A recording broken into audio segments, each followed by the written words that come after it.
ETF index mutual funds నేర్చుకుని stock మార్కెట్లో రాణించాలనుకుంటున్నారా? వెంటనే ఈ నెంబర్కి కాల్ చేయండి. నమస్తే రమగారు. నమస్తే జయ. రమగారు, మనం విక్రమార్కుడు, భోజుడు ఈ కథలు చెప్పుకుంటున్నాం. భోజుడు ఒక్కొక్క మెట్టు ఎక్కుతా ఉన్నాడు. ఒక్కొక్క కథ ఏంటి, ఒక్కొక్క మెట్లో 4-5 కథల దాకా వెళ్తున్నాం కదా రమగారు. 7వ మెట్లో ఉన్నాం. 7వ మెట్లో ఉన్నాం. విక్రమార్కుడిని శనీశ్వరుడు పట్టిన కథలో ఉన్నాం. అవునండి. అయితే ఈ మధురా నగరంలో ఉన్నాడు ఈయన.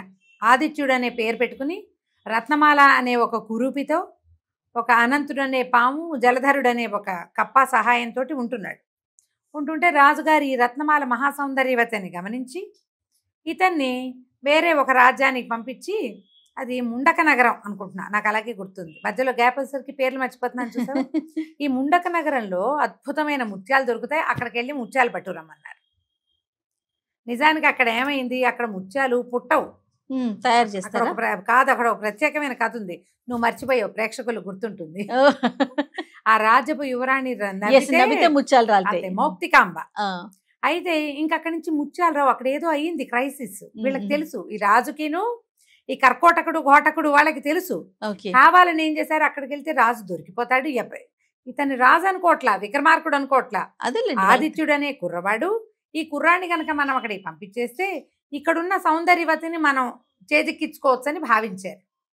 అతన్నేమో వెళ్ళి ముత్యాలు తెమ్మన్నారు. సరే, ఇతను ఏం చేశాడు, మరి నేను రత్నమాలని వదిలిపెట్టి వెళ్తే ఈమెకి ఏమైనా ఇబ్బంది అవుతుందేమని విక్రమార్కుడు అనంతుణ్ణి, జలధరుణ్ణి అడిగాడు. నేను ముండక నగరానికి వెళ్ళొచ్చా, రత్నకమాల సంగతి ఏంటంటే, నువ్వు వచ్చేదాకా మేము ఈమెకి జాగ్రత్తగా కాపలా కాస్తాం ప్రభు, అక్కడ కూడా నువ్వు తలుచుకో, మేము ఎప్పుడైనా నీకు అవసరమైతే మేము వస్తామన్నారు. ఎందుకంటే వాళ్ళిద్దరు గంధర్వులు, ఈ స్వరూపాలతోటి ఉంటున్నారు ఇక్కడ. అదేలేండి. అయితే రత్నమాల ఏమందంటే, మీరు భయపడద్దు, నేను దేవకన్యని, నా జోలికి ఎవరైనా వస్తే పాషాణాలుగా మారిపోతారు వాళ్ళు, ఆ భయం ఏం లేదు, మీ దారిని మీరే వెళ్ళండి. ఇప్పుడు రాజుగారు విక్రమార్కుడు ఒకడే ఉన్నాడు ఇక్కడ. ఈయన ఈ భేతాళుడి సహాయంతో ఆ ముండక నగరానికి బయలుదేరాడు. అయితే ఏంటంటే, ఇక్కడి నుంచి మాయమైపోయి అక్కడ ప్రత్యక్షం అవటం అలాంటివి చెయ్యాల. ఆయన గుర్రం వేసుకుని మామూలుగా వెళ్ళాడు. భేతాళుడు ఆయన కనపడ్డగా అదృశ్య రూపంలో ఉంటాడు, తలుచుకోగానే భేతాళుడు రెడీగా ఉంటాడు ఆయన కోసం. ముండక నగరానికి వెళ్ళారు. ఆ నగరము పాడుగొట్లాడుతోంది. ముత్యాలు విపరీతంగా పుట్టి కుప్పలు తెప్పలుగా ముత్యాలు బయటకు వచ్చే ఊరు కళకళ్ళాడుతూ ఉండద్దు, ఉండాలి, సంపన్నంగా కనిపించాలి. ఇది అట్లా లేదు, ఒక్క మనిషి లేడు, తలుపులు వేసేసి పేరుకు తగినట్లే ఉందా అంటే మరి అలాగే ఉంది ముండక నగరం, అలాగే ఈయనకు అర్థం కాల. అప్పుడు మెల్లిగా ఒక్కో తలుపు మనుషులు ఉన్నారు లోపల, కానీ జనము స్వేచ్ఛగా తిరగటల్లా. సంపన్నమైన నగరంలో ఉండవలసిన లక్షణాలు ఈ నగరంలో లేదు. ఈ ఒక్కో ఇల్లు విచారిస్తూ ఈ మన శెట్టి ఒక ఆయన ఉన్నాడు, ఎవరు, ఈ ముత్యాలు అమ్మేవాడు. ఈ ముత్యాలమ్మే శెట్టి కోసం వెతుకులాడుతూ మెల్లిగా ఆ శెట్టి గారింటికి చేరాడు విక్రమార్కుడు, ఆదిత్యుడు అనే పేరుతోటి. అలాగే మామూలుగానే ఉన్నాడు, అంటే విక్రమార్కుడి స్వరూపంలో లేకుండా ఓ సాధారణ యువక స్వరూపంలో ఉన్నాడు. వెళ్ళి ఆయన్ని అడిగాడు, మీ రాజ్యంలో అద్భుతమైన ముత్యాలు దొరుకుతాయట, నేను ముత్యాల కోసం వచ్చానంటే ఆయన చాలా విషాదంగా మొహం పెట్టుకుని, ఇంకెక్కడ ముత్యాలు నాయన, ఆ రోజులు పోయినాయి, ముద్దులు మూటకట్టే యువరాణి ఆమె మరణించింది, మా రాజుగారు మరణించాడు, అంతఃపురం అంతా ఖాళీ అయిపోయింది, మా బతుకు బండలైపోయింది, ఇక మా రాజ్యంలో ముత్యం పుట్టదు అని వలవల ఏడ్చాడు. ఆశ్చర్యం వేసింది, ఎట్లా జరిగింది, ఏం జరిగిందంటే, ఒక ముని వచ్చాడు మా రాజ్యంలోకి. ఆ వచ్చిన ముని రాజుని అందరినీ సంహరించాడు, యువరాణిని తన వశం చేసుకున్నాడు, ఆమెను పెళ్లి చేసుకునే ఉద్దేశంలో ఉన్నాడు. ఆయన ఏదో యజ్ఞం చేయబోతున్నాడు, ఆ యజ్ఞం లోపల యువరాణిని తన దాంట్లో పెట్టుకున్నాడు. ఇక ఆమెకి నవ్వే అవకాశమే లేదు, ఆమె నవ్వితేనే ముత్యాలు. ప్రజలంతా కూడా భయపడి, మరి అంతఃపురంలో ఉన్న వాళ్ళందరినీ తెగటారు చేస్తే ప్రజలు భయపడక ఏం చేస్తారు, వాళ్ళు ఫ్రీగా ఎటా తిరుగుతారు. దాంతో ఎవరికి వాళ్ళు ఇళ్లలో బంధించుకుని ఉంటున్నాం మా నగరంలో. ఇంకా ఇప్పుడు ఈ నగరంలోకి వచ్చేవాళ్ళు లేరు, పోయేవాళ్ళు లేరు, వ్యాపారం సున్నా అయిపోయింది, బతికున్నాం అంతే మేము అని ఆయన చాలా దుఃఖపడ్డాడు, ఆశ్చర్యపోయాడు. మునో ఋషో వస్తే రాజ్యానికి అభ్యున్నతి జరగాలి, ఇదేమిటి ఇది మొదలు ఏమో చెడిపోయింది, దీని సంగతి ఏమిటో చూడాలని అంతఃపురం వెళ్దాం అనుకున్నాడు. ఆ శెట్టికి చెప్పాడు, నేను మళ్ళీ కలుస్తాను, నేను వ్యాపారం కోసమే వచ్చాను అన్నాడు. ఆయన చెప్పాడు, నాయన ఈ ఊళ్ళో ఉండద్దు, వెళ్ళిపో, అతను ఎవ్వరు ఏనైనా సరే సంహరించగలడు, వాడికేవో అపూర్వ శక్తులు ఉన్నాయి ఆ మునికి అని చెప్పాడు. అదేమిటో అసలు ముందు తెలివి. ఇప్పుడు శెట్టికి టాటా టంటనే తెలుసు, శెట్టి ప్రత్యక్షంగా జోళ్ళ. ఏదో జరిగింది, అంతఃపురం అంతా సర్వనాశనం అయిపోయింది, రాజకుమార్తెని ముని వశం చేసేసుకున్నాడు. ఆమె బతుకుందో లేదో కూడా వీడికి తెలియదు. ఇప్పుడు ఇక్కడ ఎట్టా నుంచుంటాం, సరే వెళ్దామని ఇతను ఏం చేశాడు, మెల్లిగా రాజప్రాసాదం వైపుకు వెళ్ళాడు. కాపలాదారులు ఎవ్వరూ లేరు, ఏమీ లేదు. రాజప్రాసాదం బోసిగా ఉంది, అన్ని శవాల కుప్పలు, కానీ ఒక్క శరీరం కూడా పాడవల, మెడలు తెగటార్చి ఉన్నాయి. అంతఃపురం అంతా శవాల కుప్ప. మొత్తం చూస్తే రాజకుమార్తె ఎక్కడ కనపడలే. ఈ రాజకుమార్తెని ఎక్కడ దాచి ఉంటాడు అంటే భేతాళుడిని తలుచుకున్నాడు. రాజకుమార్తె ఎక్కడైనా ఉందంటావా, ఇదంతా ఇట్లా కనపడుతోందంటే, ఇప్పుడు ఆయన చెప్పిన దాని ప్రకారం అతను ఏదో యజ్ఞమో హోమమో చేస్తాడు అంటే, యజ్ఞం హోమం చేసి మునుల్లాగా చేసేవాడికి రక్తానికి ఎదురు. యజ్ఞానికి రక్తం చుక్కబడిన యజ్ఞం పాడైపోతుంది. అంటే వీడు చేసేది యజ్ఞం కాదు, ఏదో క్రియ. ఇంత పీనిగల కుప్పగా ఉన్న దాంట్లో అది కనపడుతోంది అంటే చేస్తున్నారంటే ఇక్కడే ఎక్కడో ఉండుండాలి. అలాంటి క్రియలు శ్మశానాల్లో చేస్తారు. వీడు ఏం చేశాడు, ఈ మునో ఋషో ఈ వచ్చినవాడు, ఆ యోగి అన్నవాడు ఈ శవాల కుప్పల మధ్య ఉండుంటుంది ఆ యజ్ఞం చేసే వేదిక ఏదో. దానికోసం నేను చూస్తానని రాజుగారు అంతఃపురం అంతా తిరుగుతుంటే ఆయన యజ్ఞ వేదిక దాని దగ్గర మెడ నరికి పడి ఉన్న యువరాణిని చూశాడు. ఓకే, రాజుని పిలిచాడు, ఇక్కడ ఉంది రమ్మని. ఆమె జీవించలేదు, మెడ తగటార్చుంది. చంపేస్తాడా, ఆమెను వశం చేసుకోవడం అంటే చంపేయటమా అంటే భయతాళుడు అన్నాడు, ప్రభువు ఇక్కడ ఏదో ఒక విచిత్రం ఉంది, నాకు తెర వెనకాల ఉన్నట్టు తెలుస్తోంది కానీ సరిగ్గా తెలియటల్లా. అంటే వీడు గట్టివాడు, భేతాళుడి కూడా తెలియనివని రకం ఉంది ఇక్కడ.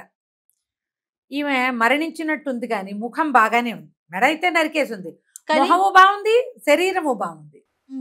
ఇప్పుడు ఇక్కడ కనపడుతున్నవన్నీ కూడా మెడలు తగటార్చున్నాయి, డొక్కల్లో ఏదో పొడి చేసి కనిపిస్తున్నాయి, ఒక్క శవము పాడుగాల, కానీ ఇవన్నీ శవాలే, జీవాలు లేవు.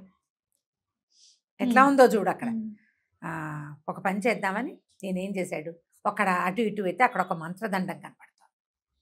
ప్రభు శిరస్సుని అమ్మాయిని శరీరం దగ్గర పెట్టండి, ఈ మంత్రదండం ఆనిస్తే బతుకుతుందేమో చూద్దామన్నాడు.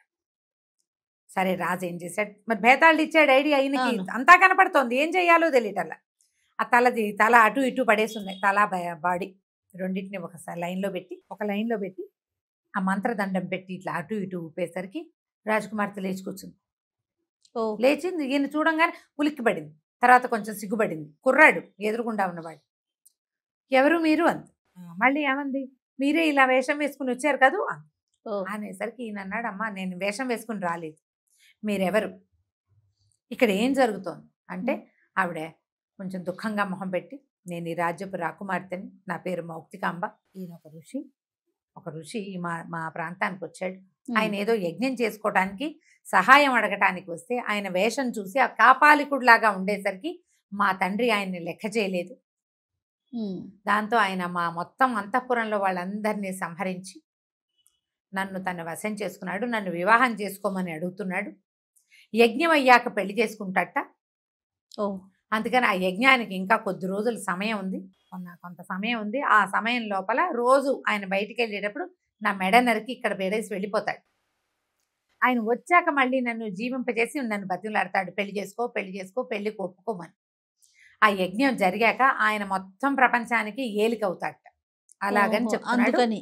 ఆయన ఒక కాపాలికుడు చెప్పింది అని చెప్పాక ఒక నిమిషం ఊరుకుని పక్కుని నవ్వింది. నోట్లో నుంచి జలజల రాలినాయి ముత్యాలు. రాజు ఆశ్చర్యపోయాడు విక్రమార్కుడు. ముత్యాలు రాలినందుకు ఆశ్చర్యంగా ఉంది, ఎందుకు నవ్వొచ్చి ఇంత దుఃఖంలో ఉంది, చుట్టూతా శవాల కుప్పలు, తండ్రి లేడు, నవ్వెందుకు వచ్చిందమ్మా అన్నాడు. నీకు ఎందుకు నవ్వొచ్చింది మౌక్తికాంబ అని అడిగితే ఏం చెప్పను, నేను ఇప్పుడు ఎన్ని రోజుల నుంచో చచ్చి బతుకుతున్నా, ప్రతిరోజు నా తండ్రి ఎక్కడున్నాడో తెలీదు, ఎటు చూసినా పీనికల కుప్పలు, అతను నన్ను జీవింపజేసినప్పుడు నేను వీళ్ళందరినీ చూసి వలవలా ఏడుతున్నాను, నవ్వు అనేది నా జీవితంలో లేదు, మిమ్మల్ని చూసేసరికి ఆశ పుట్టింది, ఎవరో వచ్చాడు, ఇతను నన్ను సేవ్ చేస్తాడని, నన్ను రక్షిస్తాడని అనిపించింది, రక్షిస్తే మాత్రం మొత్తం ఇదంతా శవాల కుప్ప, ఇంకా నా జీవితం ఏముంది, ఇలాంటి పిచ్చి ఆశలు పడుతున్నానని నవ్వొచ్చిందండి నాకు అనేసరికల్లా విక్రమార్కుడు అన్నాడు, నేను నిన్ను రక్షిస్తాను, నేను ఇక్కడికి నీ నోటి నుంచి రాలిపడే ముత్యాలు సేకరించడానికే వచ్చా. కానీ ఇక్కడ జరిగింది చూస్తే ఇంత అన్యాయమా? ఒక యోగి తను యజ్ఞం చేసుకోవటానికి ఒక రాజ్యాన్ని ఈ రకంగా చేయొచ్చా? అతను సహాయం అడగడానికి వచ్చాడు, సహాయం తీసుకోవాలి, అంతేగాని ఈ అన్యాయంగా ఎట్లా చేస్తాడు? వాడంతు చూడాల్సిందే. అయితే నువ్వు ఒక పని చెయ్యి, ఇతనితోటి ఎవరైనా ఉన్నారా, శిష్యులు ఉన్నారంటే ఎవరు లేరు, వాడు ఒక్కడే వస్తాడు, కాపాలిక స్వరూపంలో ఉంటాడు. సరే, నేను నిన్ను ఇక్కడ వదిలిపెట్టి వెళ్తా, నువ్వు ఎలాంటి స్థితిలో ఉన్నావో అదే స్థితిలో పెట్టేసి వెళ్ళిపోతా. నువ్వు ఈసారి అతను వచ్చినప్పుడు నువ్వు అతనితో కొంచెం ప్రేమగా మాట్లాడి అసలు అతని ఆను పాను గుట్టు కనుక్కోవాలి. నీ వల్ల అవుతుందా అది అన్నాడు. బతుకుతానన్న ఆశ ఉంటే అవుతుందని, నువ్వు బతుకుతావు, నిన్ను ఇక్కడి నుంచి తీసుకెళ్లే భారం నాది, కానీ నువ్వు ఇది కనుక్కోవాలి. ఇంకొక దారి లేదు, ఎందుకంటే ఇతని గురించి తెలిసిన వాళ్ళు ఎవ్వరూ లేరు. వాడిని గురించి తెలియటం భేతాళుడు కూడా వశం కావటల్లా. ఆయనకు తెరలాగా కనపడుతుంది, తెర వెనకాల ఏదో ఉంది, అది ఆయన కనిపించటల్లా భేతాళుడికి. అతనికే కనపడకపోతే ఎవరికీ కనిపించదు. అంటే సరే ఒప్పుకుంది. అయితే భేతాళుడు అన్నాడు, ప్రభు సమయం ఆసనం మించిపోతోంది, వెళ్దామన్నాడు. ఈయన ఏం చేశాడు, మౌక్తికాంబని కళ్ళు మూసుకోమని అక్కడ ఉన్న కత్తితో ఆమె మెడ నరికి ముందు ఎట్లా బాడీ ఎక్కడ పడి ఉంది, తలకాయ ఎక్కడ పట్టిందో అక్కడ పెట్టేసి బయలుదేరి వెళ్ళిపోతూ ఈయన ఏమన్నాడు, భేతాళ నువ్వు ఇక్కడే ఉండు, ఒక బల్లి స్వరూపంలో పైన ఉండు, కాపాలికుడు వచ్చే దారిలో ఉండదు, అతను నేను గుర్తుపట్టచ్చు. ఓహో, ఇతను మంత్రాలు కదా, మంత్రాలు మారివాడు, గుర్తుపడతాడు, దూరంగా ఉండు, ఒక బల్లి రూపంలో గోడను అంటిపెట్టు ఉండు. ఈ మౌక్తికాంబ అతని దగ్గర నుంచి ఏం రహస్యం కనుక్కుంటుందో, ఆమె ఎంత వింటుందో నువ్వు అంత వినాలి, నువ్వు ఇక్కడే ఉండు, ఈ విషయం తెలిసాక కాళికాలయానికి రా, నేను అక్కడ ఉంటానని. ఆ ఊర్లో ఒక కాళికాలయం ఉంది. ఈయన ఏం చేశాడు, చకచకా నడుచుకుంటూ వెళ్ళిపోయాడు కాళికాయానికి. మౌక్తికాంబ పడుంది, చచ్చిపడింది. మౌక్తికాంబకి భేతాళుడు ఒకడు ఉన్నాడని, అతడు ఇక్కడే ఉంటాడని తెలియదు. ఆమె పడిపోయిందిగా, ఆమె చంపేశాక ఈ పని చేశాడు. భేతాళుడు ఉండిపోయాడు. చీకటి పడిన తర్వాత వచ్చాడు యోగి. వచ్చి ఏం చేశాడు, యథాప్రకారం అమ్మాయిని బతికించాడు. బతికించేసరికి ఈ పిల్ల లేచి కూర్చుంది, అటు ఇటు చూసి కొంచెం మూతి ముడుచుకుంది. తర్వాత అంది, మీరు రోజు ఇలాగే వస్తారా అని అడిగి. వస్తానన్నాడు. రోజు వస్తున్నాను కదా, అలాగే వస్తానంటే మీకు ఏదైనా అయితే నా గతి ఏమిటి, నాకు ఆ భయంగా ఉండదు అనేసరికి ఈయనకి ఆశ్చర్యం వేస్తారు యోగికి. రోజు వలవలా ఏడ్చి దుర్మార్గుడా, దుష్టుడా, ధూర్తుడా అని తిట్టేది. అలాంటిది ఇవాళ ఏంటి మాట టర్న్ అయింది. ఆయన అడిగాడు, ఎందుకు ఇవాళ ఇలా మాట్లాడుతున్నావు అంటే, కాదు నేను ఆలోచించుకుంటున్నాను, మా వాళ్ళు ఎవ్వరూ లేరు, నాకెవరు దిక్కు, నువ్వే, నన్ను చంపేసిన రోజు బతికిస్తున్నావు, అది రోజు నాకు ఆహారం పెడుతున్నావు, మళ్ళీ జీవించి ఉండడానికి సరిపడా ఆహారం ఇస్తున్నాడు, మరి నేను నీతోటే ఉండాలి కదా, ఇప్పుడు ఇంత పని చేసావు నువ్వు, రేపొద్దున ఎవడైనా ఆచంట మళ్ళీ ఇంకొకటి వస్తే అప్పుడు ఎట్లా అంటే, అయితే నవ్వాడు కాపాలికుడు. అదంత సులువు కాదు, నేను పరమశక్తివంతుడు, నాకు చండిక యొక్క వరం ఉంది ఒకటి, అదేమిటంటే నా మెడ నరకాలి, మొదట మెడ నరకాలి, ఒక్క బొట్టు రక్తం కింద పడినా నాది, దాంట్లో నుంచి ఇంకొక స్వరూపం పుట్టుకొస్తుంది. ఓహో, పడకూడదు, ఒక్క బొట్టు నెత్తురు కింద పడకూడదు, నా తలని యజ్ఞవేదికలో పడేయాలి, యజ్ఞంలో పడేయాలి, అలా చేసి అది కాలేదాకా నా ముండ నేల మీద పడకూడదు, అది గాల్లో ఉండాలి. అలాంటి స్థితి ఉన్నప్పుడే నాకు మరణం సంభవిస్తుంది, అలా చేయగలిగేవాడే నన్ను సంహరించగలడు, అది జరిగే పని కాదు. ఇంకొక 4 రోజులు ఉంది యజ్ఞానికి, ఈ 4 రోజులు గడిపితే యజ్ఞం పూర్తయిపోతుంది, యజ్ఞం అయిపోతుంది. తర్వాత ఆ యజ్ఞవేదికకి పక్క కింద ఒక పెద్ద ఇది ఉంది, ఏమంటారు దాన్ని, ఒక కుంభం, కుంభం దాన్ని పగలగొడితే ఈ చచ్చిపోయారే ఇక్కడ అంతఃపురం నిండా శవాలు ఉన్నాయి, వాళ్ళందరి జీవాలు అందులో ఉన్నాయి. ఓహో, యజ్ఞం పూర్తయిపోయాక దాన్ని పగలగొట్టి వీళ్ళందరినీ జీవింపచేస్తాను, నిన్ను పెళ్లి చేసుకుంటాను, నువ్వేమీ భయపడద్దని చెప్పాడు. మొత్తం కథ అంతా చెప్పి ఎవరు ఏం చేయలేదు. చూడు ఎన్నున్నాయి క్లాసులు, ఈ క్లాసులతో మరణించడం కష్టం కదా, ఎవడో మామూలు వాడి వల్ల కాదు అది. సరే ఆయన ఏం చేశాడు, ఈ అమ్మాయితో కులాసాగా కబుర్లు చెప్పాడు, అమ్మాయి కూడా ఏదో ముద్దుగా చక్కగా 4 వాక్యాలు మాట్లాడింది, భోజనం చేశారు. ఆయన వెళ్ళిపోతూ ఈవిని తెగటాచి అక్కడ బారేసి వెళ్ళిపోయాడు. నేను మళ్ళీ వస్తాను. ఎప్పుడైతే ఈ మాంత్రికుడు ఈ కాపాలికుడు బయటికి వెళ్ళిపోయాడు, ఈ సిద్ధుడు, అప్పుడు భేతాళుడు రాజు దగ్గరికి వెళ్ళాడు. ఒక ప్రత్యేకమైన ఇది నడుస్తోంది ఇక్కడ. ఇతన్ని ఈ రకంగా చెయ్యాలి. ఉమ్. ఇట్లా చేస్తేనే ఏమిటి, వాడు తల నరకాలి, నెత్తురు కింద పడకూడదు, శవం కింద శవం బాడీ కింద ఉండకూడదు, బాడీ కింద ఉండకూడదు, తలేమో యజ్ఞంలో పడాలి. ఆ తర్వాతే యజ్ఞం అయ్యాకే అది పగలగొట్టాలి, అందులో ఉన్న జీవాలు బయటకు వస్తాయి, లేకపోతే రావు. అవును. దానికి ఒక పెద్ద బలి ఇవ్వాలి. ఇది అయ్యేసరికల్లా సరే మళ్ళీ వచ్చాడు రాజు ఇక్కడికి. ఏం చేసి ఈ కాపాలికుడిని సంహరించి మౌక్తికాంబని తీసుకెళ్ళాడో విక్రమార్కుడు మనం వచ్చే భాగంలో చూద్దాం. తప్పకుండా. కానీ ప్రతి కథ ట్విస్టే. అమ్మాయిలు ఇన్వాల్వ్ అయి ఉంటారు కానీ కథల్లో ట్విస్ట్ మాత్రం బోల్డ్ ఉంటాయి. అంతే. నమస్తే రమ్య గారు. నమస్తే.